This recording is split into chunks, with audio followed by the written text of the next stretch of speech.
Namaste. So we read about the action of the gods, and they don't actually care about a virtue and vice, the great gods. We read that earlier. We also read they are not hurrying to reconcile the world jarring heart. So then, are we left abandoned, alone, with nobody? Gods will take their own sweet time. So, no. Gods are guardians of the law. They will operate within the framework of the law. But there is God with a capital G who can override the law. He can enter into the law, net of law, and with compassion help us through that passage. And this is still greater something than compassion, it is grace. So Sri Aurobindo speaks of these three things. The law or karma, call it whatever, which is what the gods are meant to basically manage. And they are faithful managers, inexorable to their dreadful task. You can't move them, because if you do that, then the whole cosmos will begin to, crumble. I was just sharing this. You lose somebody dear, whom you cherish. So you wish, oh, I wish the gods did this or did that. Now imagine, in so many lives, the person has formed so many bonds. With how many people he will stay and get engaged. He has his own journey ultimately.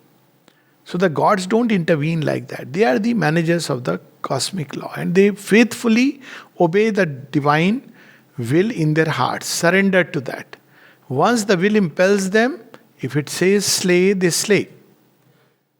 If it says save, they save.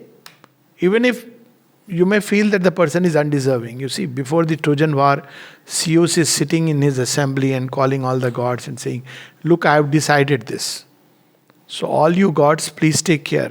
Because now there are each god's bhaktas on both sides. For instance, there are the Apollonians. So all Apollo's bhaktas are on the side of that side which is going to be defeated. Then there is Aphrodite, who wants union of love. She is not interested in anything else. Then there is Athene. Athene is on the side which is going to win. She is Maheshwari. She is Durga. So she has been given the task. So, Odysseus, he is Athene's favorite child. He is marked for winning. Then there is Achilles. Achilles is another goddess child. So they are all told that you have to withdraw your forces from those, because otherwise things won't work out, and they follow. Some of them very grudgingly. If you read that whole thing, Aphrodite is very annoyed. Why you are doing this? Even Apollo doesn't like. He says this is not fair. But then he has to do that because they have to obey Zeus. So this is how, and then the stage is already set, decision has been taken. Now the characters are just playing out their parts. So, is there nothing more than the law? So, there is compassion, there is grace. This is what Sri Aurobindo describes in this passage. Yet a spiritual secret aid is there. There is a little help which is there with all of us. It looks a little, but it's very powerful in its, working. The flower, divine help, is one of the smallest, tiniest flower. Hibiscus. It doesn't even open like this. And yet it is a divine help. It looks very small, but it is formidable in its action. Very powerful. So yet a spiritual secret aid is there. It's secret. It doesn't declare itself. And yet it is helping. While a tardy evolution's coils wind on. Page 58. Yet a spiritual secret aid is there, while a tardy evolution's coils wind on. So there is a whole journey already mapped out. You have to move like this. My gods are all managing. They are, okay, when the time comes, they will give you a little nudge and you will turn onto that path like that. Yantra Runini Maya, like a fly on the wheel. But through this journey, somebody is walking with us. And that is the secret spiritual secret aid. And that is He Himself walks with us. And where He sees that the going is getting very tough, so He just gently helps us go through that whole process. So, while a tardy evolution's coils wind on and nature hews her way through adamant, it will push you. You may say that I am an honest taxpayer. All my life I never spoke a lie. You may have never spoken a lie, but on the game of dice you forgot that the kingdom didn't belong to you. Let aside Draupadi and your brothers. So go to the forest. And Krishna, yes, he must prepare himself through that. He has to be thoroughly cleansed. He cannot afford to make a mistake. Duryodhan can afford to make 100 mistakes because anyways he's a kindergarten student. But Yudhishthir cannot afford to make a single mistake. And yet as he goes into the forest for 13 long years, you see every time there is a crisis, Krishna appears out of nowhere. Whether it be Durvasa, where it is to give something to Arjuna, he suddenly appears and guides them, counsels them. They get help from here and there. So this is how the divine works, hidden, secret, spiritual aid, even while nature is pushing us through the way that is necessary for us to go. A divine intervention thrones above. Beyond all the working of the gods and the cosmic forces, there is the divine intervention. And then Sri Aurobindo reveals, alive in a dead rotating universe, we whirl not here upon a casual globe, abandoned to a task beyond our force. It may seem that things are blindly happening, but a blind God is not destiny's architect.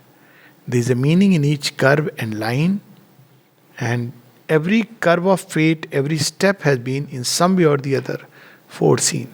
So it looks like a casual force to which we are abandoned, and the gods are quietly carrying us, but we are not abandoned to a task beyond our force. We whirl not here upon a casual globe, abandoned to a task beyond our force, even through the tangled anarchy called fate.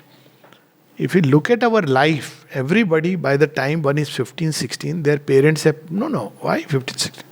When child is in the womb, parents have planned everything. They are like gods, They have planned everything. They foreseen the child will do this, become this, that, everything they plan. And happily the child comes. And slowly the plan gets tweaked. Then the child grows up completely. Then child makes the plan. Parents nahi, मैं करूँगा जैसे मैं चाहूँगा. The child makes the plan. Reason. And then his plan also begins to falter. So everything, by the time if you look at life, you turn back, you will wonder whether there was any meaning and sense in it. It's a tangled anarchy. Anarchy is bad enough, Random things which completely changed you, changed the track, everything changed. Everything was going happily, cushy life. And things changed. But it's not only an anarchy where things are just happening randomly, it is tangled. There is a knot here and a knot here, and they are intricately tied, and yet things are moving in different directions. It's not like this knot is broken and here it goes, and that knot is broken here. Tangled anarchy, badly tied up. So anarchy is where every event is independent and following its own course. But there is a tangled anarchy, like one of the biggest tasks that mothers, I'm sure everywhere, but in India, as a child I remember that wool, उनका गोला क्या बोलते थे उसको, that pack of wool. So to knit the sweater, you have to take it out. So when they are doing and they are talking and all kinds of things are happening, then they keep it. They put the little salai inside that stitching needle and they put it. Now it tends to get sometimes tangled. So then the task is how to disentangle it. Have you tried? Sometimes when threads get entangled, it is so difficult. You feel the urge to cut it, but it's entangled. So this tangled anarchy makes it worse. So you can't, it's an interesting task. So what you have to do? You have to find the two ends. That is the secret. If you find the ends, things are fine. So it taught that if you are confused, if there is a tangled anarchy, find the end where you have to go. Find the end from where you are coming. Then you can slowly untangle it. If you forget Lose these ends, then you are gone. So, even through the tangled anarchy called fate, and through the bitterness of death and fall, an outstretched hand is felt upon our lives. So he's there prompting us, helping us to do that, untie the cosmic knot. It is near us in unnumbered bodies and births. The only one who never leaves us. He is near us. He comes nearer and nearer to us. He is not with us, near us. Something very interesting. So with us can be just somebody witnessing your whole play. He is near us. He comes closer and closer through several lives, bodies and births. In its unslackening grasp, it keeps for us safe the one inevitable supreme result. This is the ultimate masterstroke of fate. That you will get what you are originally destined to receive. You will become, more than getting, you will become what you are destined to become. That is kept safe. We think, oh, this is slipping away from my fingers, this is okay. Cry for the chocolate. But I want you to fly the plane. This chocolate is denied to you. You may say you are very bad, worst creator. You have snatched away the only chocolate, the last chocolate that I was just about to eat.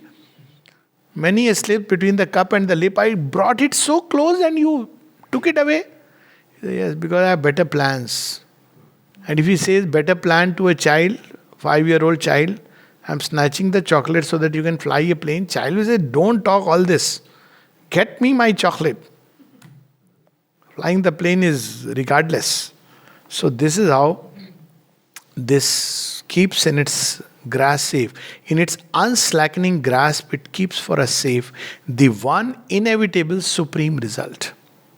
No will can take away and no doom change the crown of conscious immortality. What is conscious immortality? We are conscious, we are immortal, but we don't know it. We only read it in books. So to become immortal means one that will discover the soul, will discover the infinite consciousness. These are the two, we are immortal and that are immortal. The finite soul and the infinite consciousness. And then through their coming together, the immortalization of all these other domains. This is promised to us. All the rest is not promised. No God ever who came on earth, avatar or anybody said, look, I will give you a very nice, happy, comfortable life. Whatever you desire will be given to you. No one. Sri Krishna very openly says that, look, that's not what is going to be the result of karma. If you are a good human being, you will be born in a family, sattvic human being, in a family where you will recover the yoga and quickly move towards your true goal. No God has ever promised. And all that he says is, if you are really dedicated to the divine, I will take care of your needs. Yogshem vahamyam. Nothing else. It's never been, even when Christ comes and promises that I'll redeem you with your sins with my blood. He simply says, I'm washing away your sins. He doesn't say that from now onwards you can commit as many sins as you want and your life will be comfortable. No one Buddha, he never said that, from today, because you have become a Buddhist, you will have comfortable life. He says, I am showing you a path to come out of suffering forever. But this is a path and a journey. So this what he's reminding us, that there is something which is kept safe. No, the one inevitable supreme result, no will can take away and no doom change the crown of conscious immortality. The Godhead promised to our struggling souls. What is the Godhead? The souls which have entered into the struggle. It has to become, even as a God, not just a God, the leader of the God. That's what Kartikeya is. Kartikeya represents at the cosmic level the soul in man, the Deva Senapati. So this is promised to us. So you have to go through that entire process. The Godhead promised to our struggling souls when first man's heart dared death and suffered life. So this is the promise that the Lord has kept for us. And this he is going to fulfill. And not all kinds of things that they desire. They may or may not happen. That's not really important. There are challenges on the way. It's okay. It may happen. It may not happen. But one thing will happen, the crown of conscious immortality.